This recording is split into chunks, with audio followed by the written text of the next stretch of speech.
In this training module, you're going to learn to drive a diesel-electric locomotive and how the controls differ from a multiple unit. This is a BR Class 66 diesel-electric locomotive typically used for freight operations in the United Kingdom. In some trains, it is first necessary to insert the reverser handle. We need to do that on this one.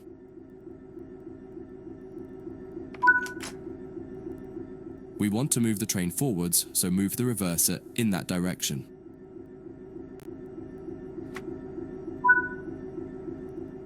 The train brake on the Class 66 uses a sprung lever.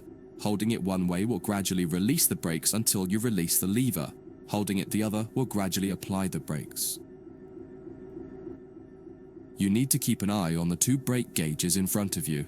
The larger one in the middle is the brake pipe. The outside needle shows the target pressure and the inside needle shows the actual pressure.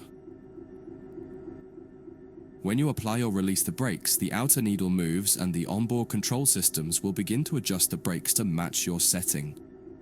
You can make a change to the brakes and focus on the road ahead while the system works to match the pressure you've set. The second gauge of note is the brake cylinder gauge, which is the second from the left. This tells you exactly what is happening with the brakes on the two sets of wheels on the locomotive. If the needles are raised to a V shape, that means they are fully applied. When the needles are both pointing directly down, the brakes on the locomotive will be fully released. You can learn more about braking systems elsewhere in the training center. But for now, you just need to remember that you are directly controlling the outer needle on the brake pipe gauge and that the end result is shown on the brake cylinder gauge. Keep the brake control in release until you can see the brake pipe control needle is reading 5 bar, pointing upwards. This will release the brakes fully.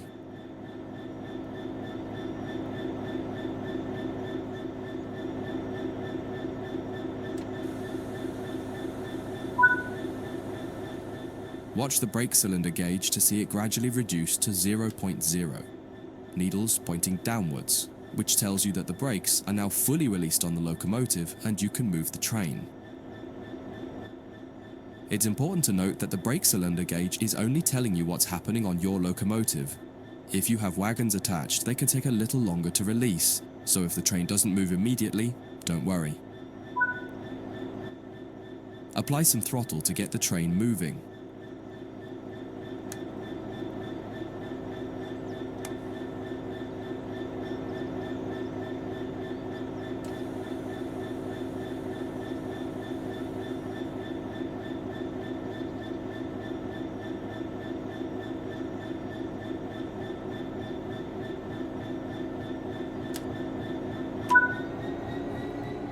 As you apply power, notice the ammeter rising, the gauge on the right-hand side with the colored sections. This is the amount of power being fed into the traction motors.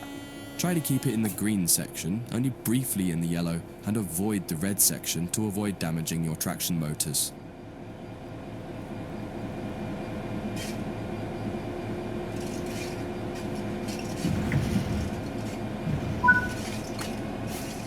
Now that you've reached your target speed, you can move the throttle control back to 0.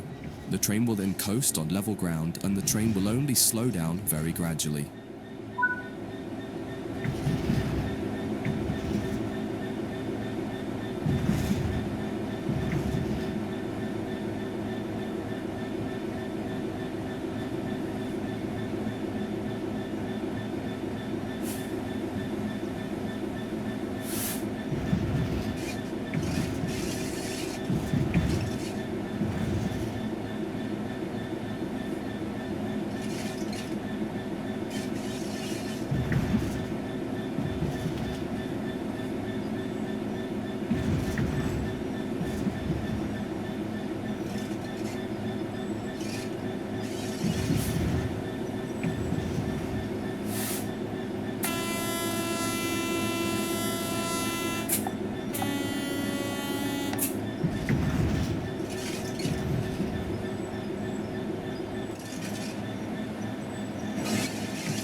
That's far enough. Bring this train to a complete stop by holding the brake control in the apply state until you see the brake pipe control needle in the center of your cab desk showing about 4 bar.